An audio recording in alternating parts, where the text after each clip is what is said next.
यहाँ आपको अपडेट करेंगे। एडवोकेट फैसल चौधरी को अडियाला जेल गेट 5 से तहवील में ले लिया गया है। फैसल चौधरी बानी पीटीआई से मुलाकात के लिए अडियाला जेल के अंदर से वापस बाहर आए थे। मजीद जानते हैं डॉन न्यूज के नुमाइंदे ताहिर नसीर से। ताहिर, बताइएगा क्या इत्तलात है?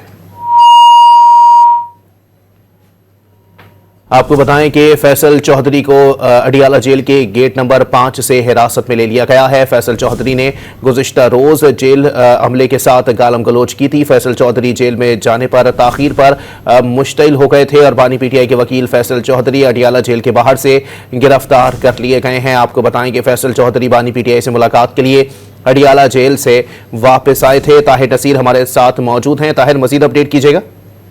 जी बिल्कुल, देखें, आज इंसदाद दहशतगर्दी की अदालत में दरखास्त देने के बाद फैसल चौधरी आज बानी पीटीआई से सेंट्रल जेल अडियाला में मुलाकात के लिए गए थे और जब फैसल चौधरी की बानी पीटीआई से मुलाकात खत्म हुई तो वो अडियाला जेल के अंदर से वापस बाहर आए तो गेट नंबर 5 के बाहर तैनात पुलिस एहलकारों ने फैसल चौधरी को अपनी तहवील में ले लिया है। फैसल चौधरी ने गुज़िश्ता रोज गेट 5 के अंदर जेल अमले के साथ बदतमीजी की थी और गलीज अल्फाज इस्तेमाल किए थे, जिसके बाद आज जब फैसल चौधरी बानी पीटीआई से मुलाकात के लिए अडियाला जेल से वापस आए तो उनको पुलिस एहलकारों ने अपनी तहवील में लेकर चौकी अडियाला में मुंतकिल कर दिया है। जो चौकी अडियाला है वो अडियाला जेल के अंदर ही बनी है। फैसल चौधरी के साथ मुबशर मकसूद अवान, फैसल न्याजी, इमरान न्याजी एडवोकेट्स भी पुलिस चौकी अडियाला में चले गए हैं, जबकि पुलिस फैसल चौधरी के ज़ेर इस्तेमाल गाड़ी की चौकी अडियाला ले गई।